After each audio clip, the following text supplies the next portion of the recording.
પાઠ 2 આદિમાનવથી સ્થાયી જીવનની સફર. નીચે દરેક પ્રશ્નના ઉત્તર માટે આપેલા વિકલ્પોમાંથી સાચો વિકલ્પ શોધી તેનો ક્રમ અક્ષર પ્રશ્નની સામે આપેલા ચોરસમાં લખો. આદિમાનવોનું જીવન કેવું હતું? ભટકતું જીવન. આદિમાનવો શિકાર કરવા માટે કયા સાધનોનો ઉપયોગ કરતા નહોતા? બંદૂક. ભીમબેટકા કયા રાજ્યમાં આવેલું છે? મધ્યપ્રદેશ. સ્થાયી જીવનથી આદિમાનવે કેવી પ્રવૃત્તિઓ શરૂ કરી નહોતી? ઉદ્યોગ.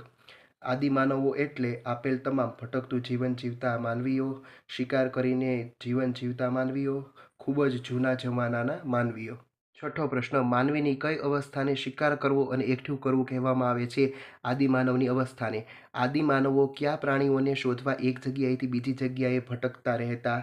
હરણ અને ઘેટા બકરા. શિકારી અને ભટકતું જીવન જીવતા આદિમાનવના સમયને કયો યુગ કહેવામાં આવે છે? પાષાણ યુગ. આદિમાનવ કઈ ટેકનોલોજી સાથે સંકળાયેલા હતા? પથ્થરની. મધ્યપ્રદેશમાં આદિમાનવોનો વસવાટ માટેનું કયું સ્થળ મળી આવ્યું છે? ભીમબેટકા. વરસાદ અને જંગલી પ્રાણીઓથી રક્ષણ મેળવવા આદિમાનવ કેવી ગુફામાં રહેતો હતો? પ્રાકૃતિક ગુફામાં. આદિમાનવો અગ્નિથી પરિચિત હશે એવું કયા અવશેષોને આધારે કહી શકાય? રાખના અવશેષોને આધારે. દક્ષિણ ભારતમાં કઈ ગુફામાંથી રાખના અવશેષો મળ્યા છે? કરનૂલ. આદિમાનવના જીવનમાં પરિવર્તન લાવનારી બીજી કઈ શોધ હતી? ચક્ર એટલે કે પૈડું. માનવ સ્થાયી જીવન જીવતો હતો ત્યારે શરૂઆતમાં કેવા રહેઠાણમાં રહેતો હતો? ગારા માટી અને ઘાસના મકાનમાં. માનવીના સ્થાયી જીવનનો પ્રથમ સાથીદાર કોણ હતો? કૂતરો.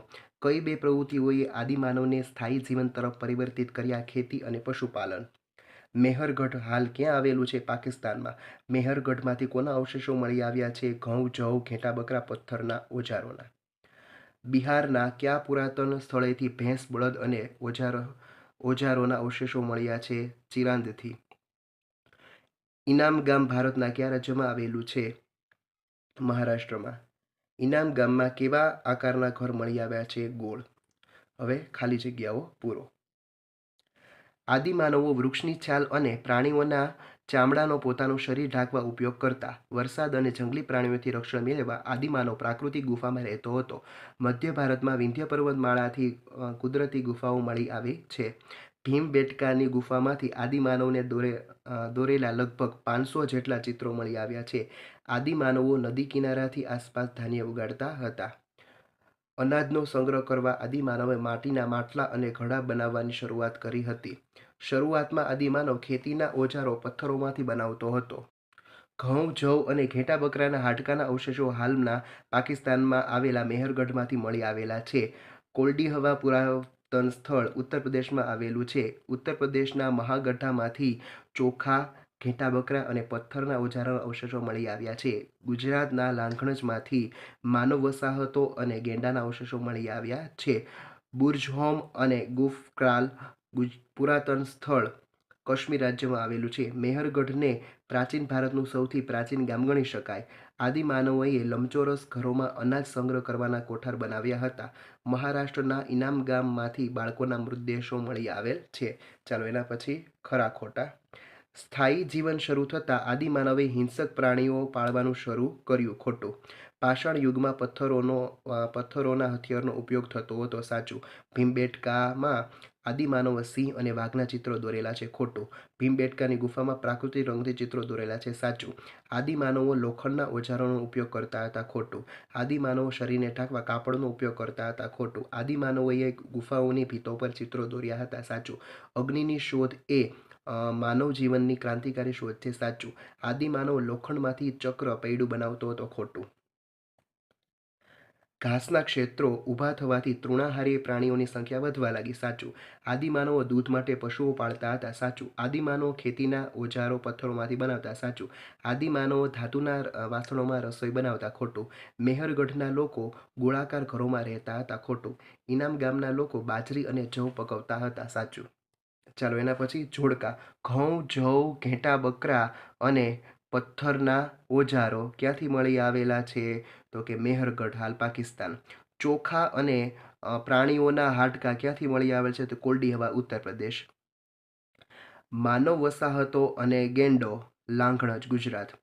ઘઉં, મસૂર, કૂતળા અને ખાડાવાળા મકાન બુર્જહોમ અને ગુફક્રાલ કાશ્મીર. ચાલો એના પછી નીચેના પ્રશ્નના ઉત્તર 1-2 વાક્યોમાં લખો. આદિમાનવો કયા પાકો ઉગાડતા હતા? આદિમાનવો ઘઉં, જવ, બાજરી, ચોખા, મસૂર વગેરે પાકો ઉગાડતા હતા. આદિમાનવો કયા પશુઓ પાળતા હતા? આદિમાનવો કૂતરા, ઘેટાં, બકરા, ગાય, ભેંસ, બળદ વગેરે પશુઓ પાળતા હતા. આદિમાનવની શરૂઆતની અવસ્થાને શું કહેવામાં આવે છે? આદિમાનવની શરૂઆતની અવસ્થાને હન્ટર એન્ડ ગેધરર્સ કહેવામાં આવે છે. આદિમાનવ એક જગ્યાએથી બીજી જગ્યાએ શા માટે ભટકતો રહેતો હતો? આદિમાનવ ખોરાકની શોધમાં એક જગ્યાએથી બીજી જગ્યાએ ભટકતો હતો. ભારતમાં આદિમાનવના વસવાટના સ્થળો કોણે શોધી કાઢ્યા છે? ભારતમાં આદિમાનવના વસવાટના સ્થળો પુરાતત્વશાસ્ત્રીઓ, નૃવંશશાસ્ત્રીઓ અને ઇતિહાસકારોએ શોધી કાઢ્યા હતા. આદિમાનવો કેવા હથિયારો અને ઓજારોનો ઉપયોગ કરતા હતા? આદિમાનવો પથ્થરના, લાકડાના અને હાડકાના ઓજારોનો ઉપયોગ કરતા હતા. આદિમાનવોના શરૂઆતના સમયને પાષાણ શા માટે કહેવામાં આવે છે? આદિમાનવ પથ્થરની ટેકનોલોજી સાથે સંકળાયેલ હોવાથી તે સમયને પાષાણ યુગ કહે છે. પાષાણ યુગીન હથિયારોનો ઉપયોગ કેવી રીતે કરવામાં આવતો? વનસ્પતિને કાપવા તથા પ્રાણીઓને ચીરી ચામડું કાઢવા હથિયારોનો ઉપયોગ કરવામાં આવતો. આદિમાનવો કેવા સ્થળોએ રહેવાનું પસંદ કરતા? આદિમાનવો મોટા પ્રમાણમાં પથ્થરો, લાકડા અને પાણી મળી રહે તેવા સ્થળે રહેવાનું પસંદ કરતા. ભીમબેટકાની ગુફાઓમાં કેવા અને કેટલા ચિત્રો મળી આવ્યા છે? ભીમબેટકાની ગુફામાં પક્ષીઓ, હરણ, લાકડાના ભાલા, વૃક્ષો અને માનવોના લગભગ 500 ચિત્રો મળી આવ્યા છે. આદિમાનવો અગ્નિથી પરિચિત હશે એવું કઈ રીતે કહી શકાય? દક્ષિણ ભારતમાં આવેલ કર્નૂલમાંથી રાખના અવશેષો મળ્યા છે, તેથી કહી શકાય કે આદિમાનવ અગ્નિથી પરિચિત હશે. આદિમાનવના જીવનમાં કઈ બે શોધને પરિવર્તન આપ્યું? આદિમાનવના જીવનમાં બે શોધોએ મહત્વનું પરિવર્તન આપ્યું: અગ્નિ અને ચક્ર એટલે કે પૈડું. આદિમાનવ સૌપ્રથમ ચક્ર પૈડું બનાવતા કેવી રીતે શીખ્યો હતો? વૃક્ષના થડ અને તેના જાડા લાકડામાંથી આદિમાનવ સૌપ્રથમ ચક્ર પૈડું બનાવતા શીખ્યો હતો. વાતાવરણમાં પરિવર્તન આવતા કયા પ્રાણીઓની સંખ્યા વધવા લાગી? વાતાવરણમાં પરિવર્તન આવતા હરણ, ઘેટાં, બકરા જેવા તૃણાહારી પ્રાણીઓની સંખ્યા વધવા લાગી. ગુફાવાસી જીવન પછી આદિમાનવ કેવા મકાનમાં રહેતો હતો? ગુફાવાસી જીવન પછી આદિમાનવ ધાન્ય ઉગતું હોય તેની આસપાસ ગારા માટી અને ઘાસથી બનાવેલા મકાનમાં રહેતો હતો. આદિમાનવ કેવા પાલતુ પ્રાણીઓ સાથે રહેતો હતો? આદિમાનવ કૂતરા, ઘેટાં, બકરા, ગાય, ભેંસ વગેરે પાલતુ પ્રાણીઓ સાથે રહેતો હતો. કઈ પ્રવૃત્તિઓને કારણે આદિમાનવના ભટકતા જીવનનો અંત આવ્યો? કૃષિ અને પશુપાલનની પ્રવૃત્તિને કારણે તેના ભટકતા જીવનનો અંત આવ્યો. ભટકતા જીવનના અંત પછી આદિમાનવના જીવનમાં શામાં પરિવર્તન આવ્યા? ભટકતા જીવનના અંત પછી આદિમાનવના જીવનમાં ખોરાક, પોશાક અને રહેઠાણમાં પરિવર્તન આવ્યા. આદિમાનવ પથ્થરમાંથી ખેતીના કયા ઓજારો બનાવતો હતો? આદિમાનવ પથ્થરમાંથી ખુરપી, છીણી, દાંતરડા જેવા ઓજારો બનાવતો હતો. સ્થાયી થયેલા આદિમાનવનો ખોરાક શું હતો? સ્થાયી થયેલા આદિમાનવનો ખોરાક ઘઉં, જવ, માંસ તથા માછલી, કંદમૂળ, ફળ ખાતો હતો. પુરાતત્વશાસ્ત્રીઓએ આદિમાનવની વસાહતોના કયા કયા સ્થળો શોધ્યા છે?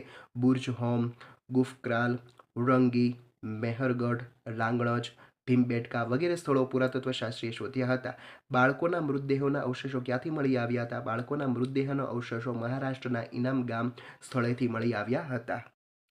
મેહરગઢમાં મળી આવેલા ઘરો કેવા હતા? તે ક્યાં ઉપયોગમાં આવતા હતા? મેહરગઢમાંથી મળી આવેલા ઘરો લંબચોરસ હતા. તે અનાજના સંગ્રહ કરવાના ઉપયોગમાં આવતા હતા.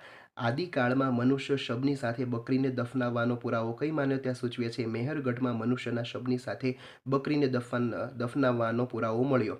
આ બાબત મનુષ્યના મૃત્યુ પછીના જીવનની કલ્પના કે માન્યતા સૂચવે છે.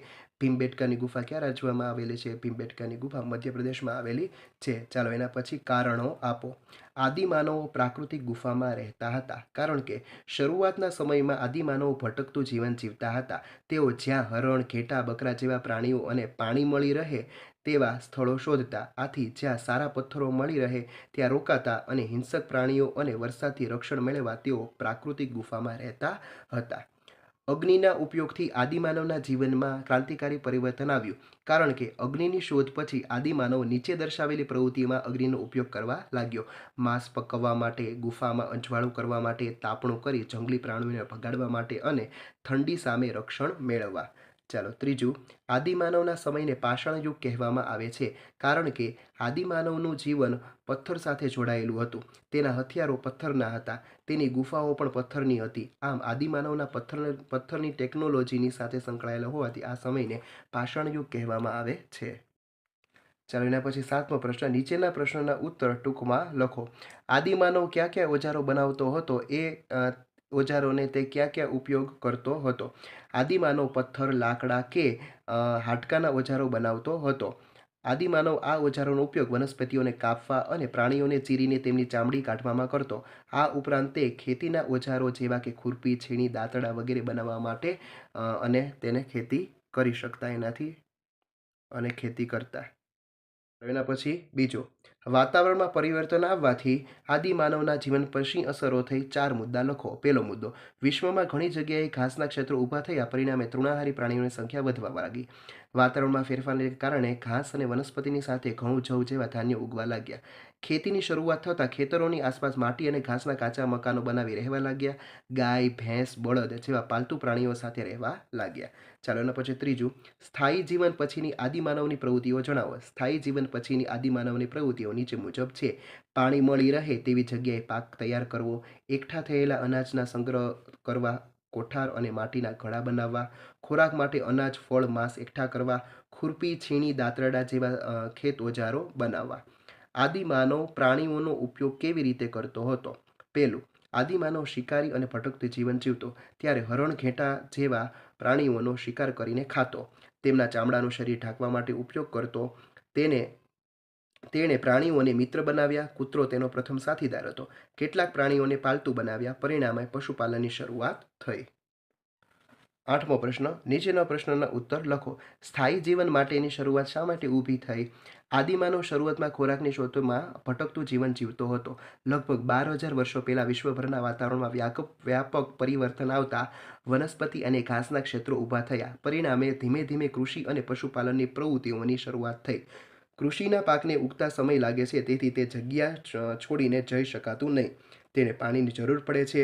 પાક તૈયાર થતાં અનાજના છોડને કાપીને તેમાંથી અનાજ કાઢવું પડે છે. ઘઉં, જવ, બાજરી જેવા ધાન્યો ખૂબ જ ઉપયોગી બન્યા. આમ ખેતી અને પશુપાલનની જરૂરિયાત ઊભી થતાં આદિમાનવના સ્થાયી જીવનની શરૂઆત થઈ. અહીં તમારો બીજો ચેપ્ટર છે એ પૂરું થાય છે. Thank you.